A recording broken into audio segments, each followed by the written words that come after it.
देवाधिदेव महादेव जो लंका अधिपति रावण को सोने की लंका दे सकते हैं, भस्मासुर को अपने हाथ का कंकण दे सकते हैं, कुबेर को कुबेर पद प्रदान कर सकते हैं, इंद्र को अपनी सत्ता दे सकते हैं, भगवान नारायण को जो लक्ष्मी प्रदान कर सकते हैं, भगवान राम के लिए स्वयं समुद्र के किनारे रामेश्वर के रूप में विराजमान हो सकते हैं, जो भगवान कृष्ण के लिए नागेश्वर और सोमनाथ के रूप में विराजमान हो सकते हैं, जो संपूर्ण विश्व के कल्याण के लिए केदारेश्वर बनकर विराजमान हो सकते हैं, वो देवाधिदेव महादेव आपको भी कथा श्रवण करने वाले को भी खाली नहीं छोड़ सकते, वो भी कुछ ना कुछ आनंद दे ही सकते हैं, क्योंकि ये शिव भक्ति ही कुछ ऐसी है। तेरी कृपा बिना न हिले एक भी अणु, लेते हैं श्वास तेरी कृपा से तनो तनो, बखान क्या करो मैं राखों के ढेर का, चपटी भभूत में है खजाना कुबेर का। महाराज अभी पूज्य गुरुदेव अपनी वाणी से कह रहे थे कि ये पुराण है,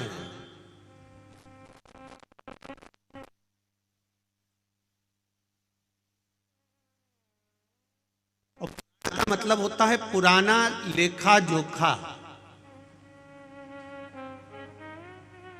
जो आज का नहीं है। आपको अपना पुराना अगर लेखा जोखा उठाना है, आपको अपना पुराना कुछ देखना है, तो तहसील में जाना पड़ेगा, और तहसील में जाकर आप अपना पुराना इतिहास, आपके दादाजी की कितनी प्रॉपर्टी थी, कहाँ पर तुम्हारा मकान था, क्या नंबर था, क्या खसरा नंबर था, ये पूरा रिकॉर्ड आप तहसील में जाकर देख सकते हो,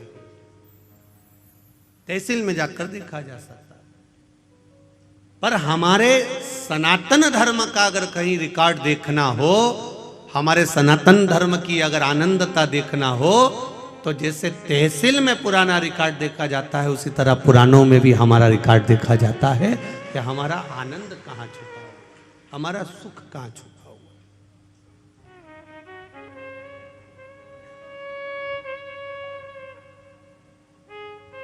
शिव भक्ति सारी समस्या का हल, एक लोटा जल। आप शंकर के द्वार जा रहे हो, शिव के द्वार पर पहुंच रहे हो, शंकर भगवान को एक लोटा जल समर्पित कर रहे हो, एक बेलपत्र अगर आप देवाधिदेव महादेव को चढ़, सहजता है मेरे देवाधिदेव महादेव को तुम्हारी दौलत, तुम्हारी संपदा, तुम्हारा वैभव, तुम्हारा धन, उससे कोई मतलब नहीं।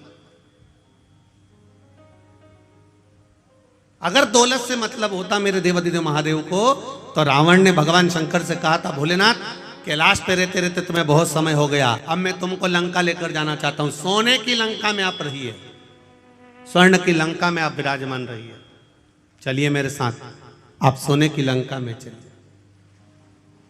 भगवान जानते हैं कि ये लंका अधिपति रावण है,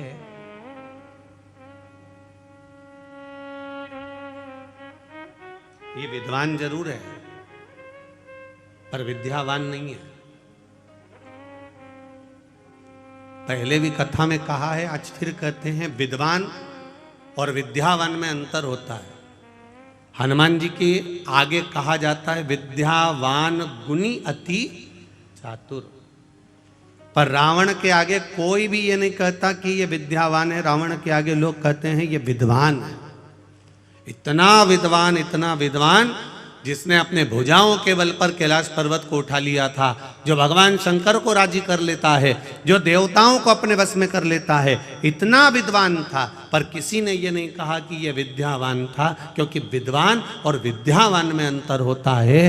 विद्वान अपने अहंकार में इतना फूल जाता है कि वो किसी के आगे झुकना नहीं जानता और विद्यावान हर एक के आगे झुककर चलता है। जैसे मेरे हनुमान जी महाराज घड़ी हर पल हर क्षण श्री राम जी महाराज के आगे झुककर खड़े हुए, प्रणाम कर कर खड़े।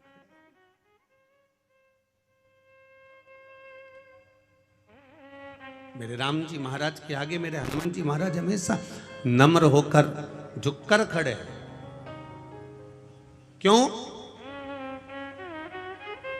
क्योंकि विद्यावान गुणी अति चातुर। विद्या जिसके भीतर विद्या सही तरह से प्रवेश कर जाती है, जो ज्ञान पूर्ण तरह से आनंदित कर कर प्राप्त कर लेता है, वो झुकना सीख जाता है। और जो अधूरा अधूरा ज्ञान प्राप्त करता है ना, जिसको अधूरा ज्ञान प्राप्त होता है, वो अकड़ में जीता है, अहंकार में जीता, अभिमत्ता में जीता है। तो रावण विद्वान तो बन गया था पर विद्यावान नहीं बन पाया।